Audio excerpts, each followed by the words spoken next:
Collector ने कार्यालय से कुछ आदेश जारी किए हैं। राजधानी भोपाल से इस वक्त की अपडेट।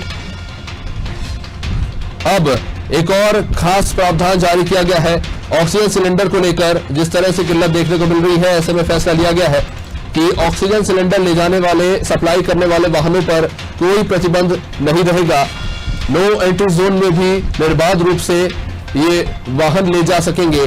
आवागमन पे कोई प्रतिबंध नहीं रहेगा। स्थानीय कलेक्टर ने इसके आदेश जारी किए हैं। ऑक्सीजन सिलेंडर की सप्लाई को लेकर कई तरह की अड़चनें सामने आ रही थी। इसके बाद कलेक्टर कार्यालय से आदेश जारी हो चुके हैं। नो एंट्री जोन में अब बिना किसी रुकावट के वाहनों को लाया ले जा सकेगा।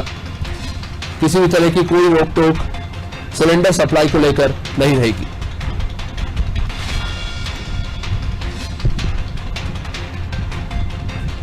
कलेक्टर अविनाश लवानिया ने आदेश जारी किए हैं।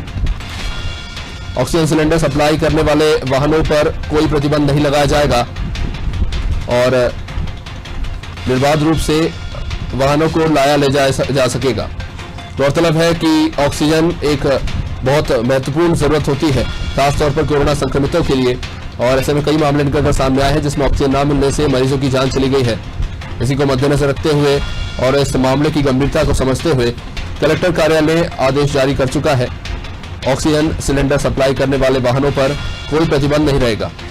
संवाददाता दुष्यंत पाराशर हमारे साथ जुड़े हुए हैं। दुष्यंत, ऑक्सीजन सिलेंडर की पहले भारी कमी देखने को मिल रही थी और कई तरह की अड़चनें भी थी, पर अभी भी कलेक्टर कार्यालय से आदेश जारी हुए हैं। अब ऑक्सीजन सिलेंडर सप्लाई में कोई रोक टोक नहीं रहेगी।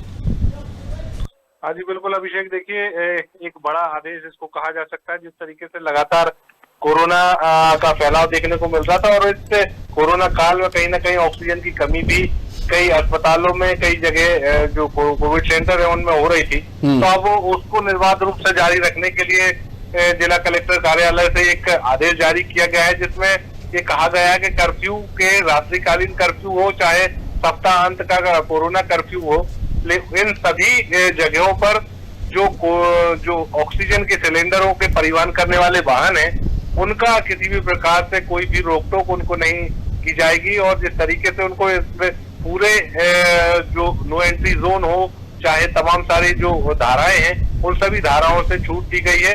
और ये कहा गया है कि वर्तमान के परिदृश्य को देखते हुए निर्बाध रूप से ऑक्सीजन की सप्लाई के लिए अति महत्वपूर्ण ये वाहन है और कहीं ना कहीं नहीं महत्वपूर्ण वाहनों को अब आवाजाही में कोई भी तकलीफ, आवाजाही में कोई भी दिक्कत ना हो, इसके लिए ये आदेश जारी किया गया है। और साफ तौर पर ये कहा गया है आदेश में कि टैंकरों को भी पूरे समय, मतलब 24 घंटे शहर में सभी स्थानों पर आवागमन की छूट रहेगी। शहर में दिन के समय भारी वाहनों पर लगने वाले नो एंट्री के प्रतिबंध से भी इन्हें छूट रहेगी। तो कहीं ना कहीं ये जिस तरीके से लगातार ऑक्सीजन की कमी देखने को मिल रही थी तमाम सारी जगहों पर, तो अब वो ऑक्सीजन की कमी को पूरा करने का प्रयास जो है वो जिला प्रशासन की तरफ से किया गया है और इसलिए ये आदेश जारी किया गया है। शुक्रिया दुष्यंत। तो जैसा कि हम जानते हैं कि जो ऑक्सीजन के भारी भारी सिलेंडर्स होते हैं वो हेवी व्हीकल में ट्रांसफर किए जाते हैं एक जगह से दूसरी जगह। ऐसे में कुछ अड़चनें सामने आ रही थी शहर में लॉकडाउन के कारण, जिसको कलेक्टर कार्यालय ने दूर करते हुए अब स्पष्ट रूप से बिना किसी रोक टोक के परिवहन के आदेश जारी कर दिए हैं।